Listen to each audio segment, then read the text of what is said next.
if you look at the United States now, let's look at a bigger picture. Right. Look at the United States.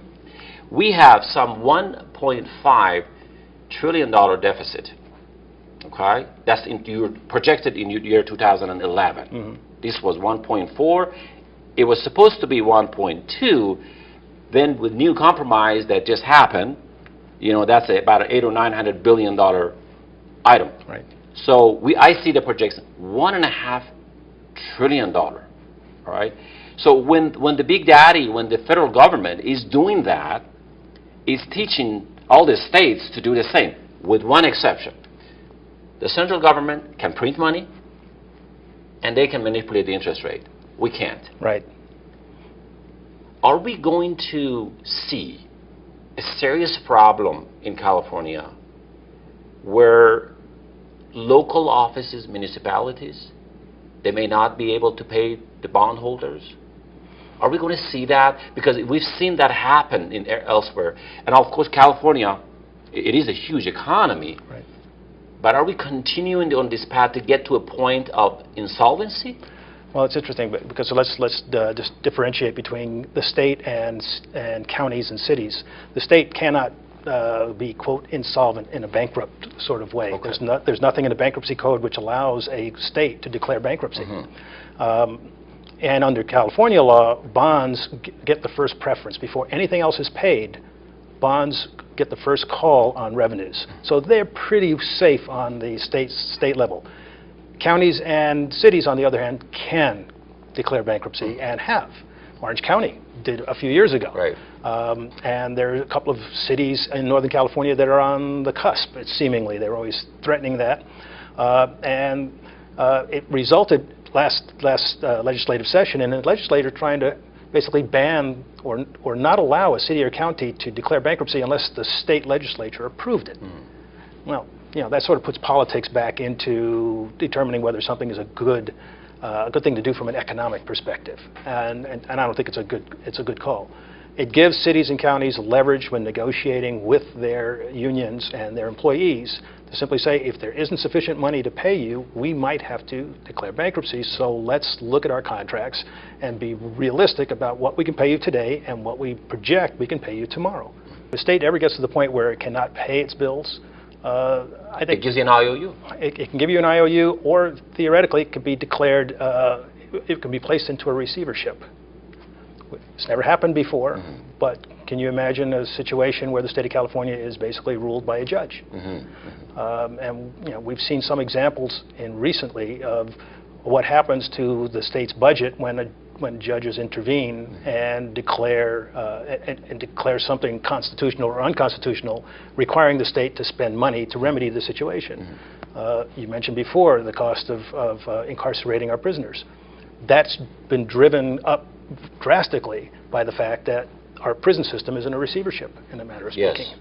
And we've had a federal judge who basically is declaring certain things that certain things have to happen. I'm not getting into the policy and whether or not it's a good or bad decision. It's just simply that the cost of complying with those court orders has driven up the cost. And so it's not unlikely, if a judge would basically rule on all of California's matters, that we could see, theoretically, costs continue to rise, but that will depend on who the judge is. Right, right. And so, you know, it's probably, you just can't speculate at this point. You can't speculate. No, you can't.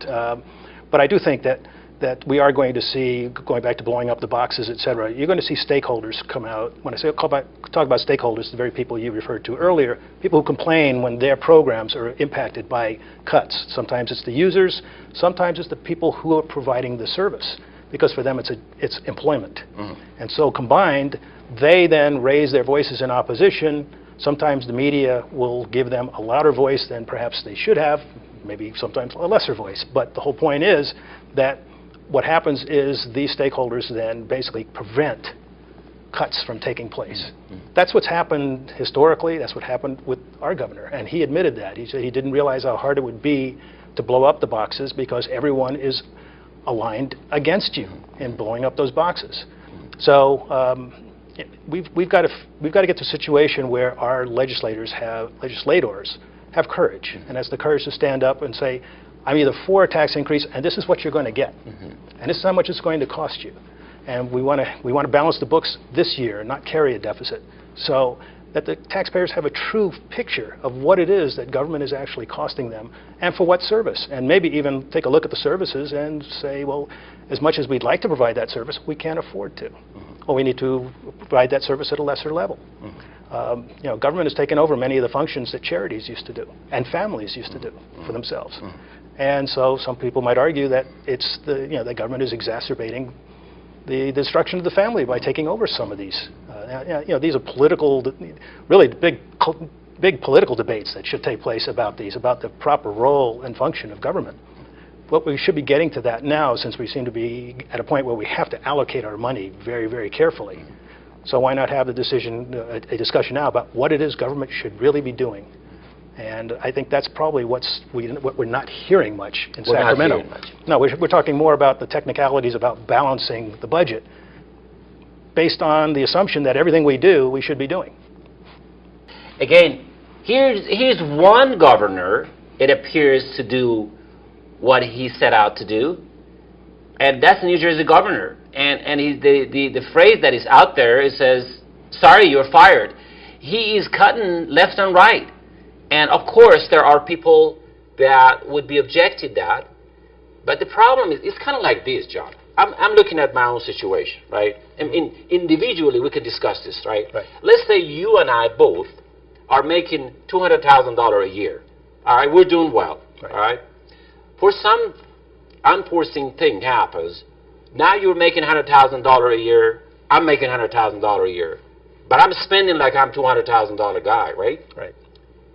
At some point, we have to face the music. So if your salary is cut to $100,000, at some point you have to sit down on the kitchen and have a talk with your wife. I have to have a discussion with my wife and children. Folks, we're going to go through a period of adjustment, all right? So we'll have to cut back. And this is a reality. And look, if you're used to this lifestyle for a long time, everything is seasonal. Now we gotta cut back. And this is it's more of a cultural education that we need to give the Americans. That this GDP growth, the exponential growth that we've experienced the past 50 years, is phenomenal, and no other country has. Right. But there is a time to come back to reality. That's where everybody has to take a cut. You look at the countries as an example in Europe, for example. Greece went as far as they could until they ran into a crisis. Then had to accept the reality, austerity plan, cut the budgets, people protested on the street, calm down, they have to take reality. Then you have Ireland. Ireland did the same thing. Deny until the last minute. Finally, where there is no more money, when there is crisis, you have to face, then it's kind of like sitting down on that kitchen table having a talk. The question is is California to that point? Are we going to face the music? Is Governor Brown, in your opinion, I just want your personal opinion, is he serious about that? Is he going to handle the situation the way it should be? Or are we going to, like you said, play politics as usual, and then pass it on to the next generation? Well, it's interesting because when Governor Brown ran for office, one of the things he said was he would not raise taxes unless the people voted to raise taxes. Right. Well, there's an old saying: if you asked 2 wolves and a lamb what to have for dinner, you know it's going to be what they're going to have for dinner. Right. And I think what we're setting up is a classical struggle between classes, between economic classes. Right now, the vast majority of the taxes that are paid by this state are paid by high-income earners. So it's easy to go to the low-income earners who are not paying very much in tax, if any, and ask them if the high-income earners should be paying more tax. It doesn't come out of their wallet, at least not directly. And I think we have to have I think our population has to be more educated and more mature in this area. If we keep taking from those who have wealth to transfer to those who don't have wealth, well, we're going to get to a point where we don't have jobs that are being created. We don't have businesses that are being started. I firmly believe that. And so I think, I'm worried about the fact that we're going to put to the voters, again, the question, should we raise taxes on the wealthy? Is this something you see coming up in California? Well, yeah, the tax increase, impacts people disproportionately on the upper end of the scale because of the deductions and credits that lower income people receive. And if we continue to extend the tax increase that we adopted 2 years ago, yes, it'll adversely affect upper income folks. But I think it could be the beginning of a trend that we certainly, I think, is supported by President Obama, that we find a way to that those who are less well-to-do in this country end up getting a bigger share of the pie. I've got no problem with that conceptually. I just don't think it's proper to take it from those who have. And when you talk about taxes, the power to tax is the power to destroy.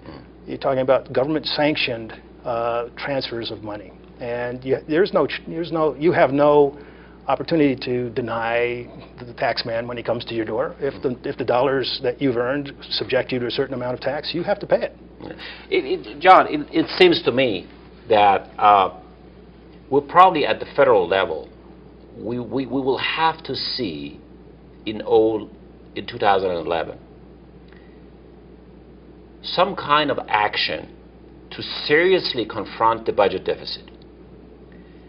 With the Republicans now in majority in the House,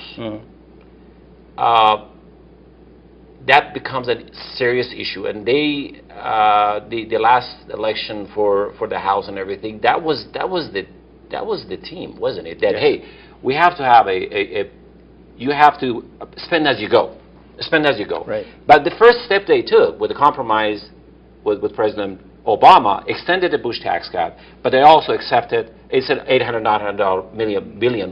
Right. Again, the question becomes this: if we are not fiscally responsible at the federal level, how can we expect the state level to be the same? I mean, essentially, we got about 30 seconds on the program left tonight. Okay. So, do you think that 2011, the federal government will face the music?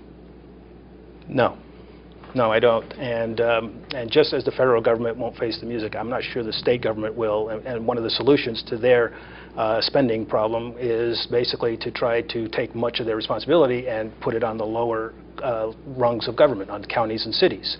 Now, whether they will fund those programs once they order them to have them is a different issue. Just as the federal government commands that we have Medi-Cal and spend money for Medi-Cal and other programs, the state now, in turn, is going to order that local governments spend money for certain programs. How are those local governments going to raise that money? No one seems to know yet, but I suppose they'll have to figure it out. That may be what the state figures. So I don't think that we're going to be much better off one way or the other 1 year from now. We are going to have to hope that the economy comes back somewhat, because that will cure part of the problem. But until we have sort of a mature discussion about where we're going to be, manage government more like business. Why not have a 1-year budget, a 2-year budget, and a 5-year projected budget? Businesses do that, and most survive. So why doesn't government do that? It would also help business to plan. And the businesses also, they typically, when they do a projection, it's a real projection because of your money. You have a most likely scenario, a good scenario, and you also have the worst scenario. But we never see the worst scenario when the state politicians, when they get a hold of it and they just say, hey, we've got a budget, and it looks like they always go with the best scenario, and it just doesn't work that way. Particularly when it's hard to be reelected when you're preaching the worst case scenario, because people are looking for solutions, and sometimes I think we look to our politicians for too much, and we should be relying more on ourselves. But that's the reality of the game, and that's why I think politicians simply overpromise what they can deliver in the hope that somehow things are going to turn out right, but at least they have been able to serve for 2 years or 4 years, whatever their term might be. We've been talking to John Cruz, Appointment Secretary to the Governor of California, and I wanted to thank you. This was very refreshing. I mean, I knew that you were coming in, that you would have candid comments. I think people do need to hear reality, and hopefully this is a dialogue that people need to understand, that we do need to face the music. We need to fix our budget. We no longer can afford to pass this baton of death and problems to the next generation. Agreed. Thank you very much, John. Thank you, Bruce. Appreciate it. We'll be right back.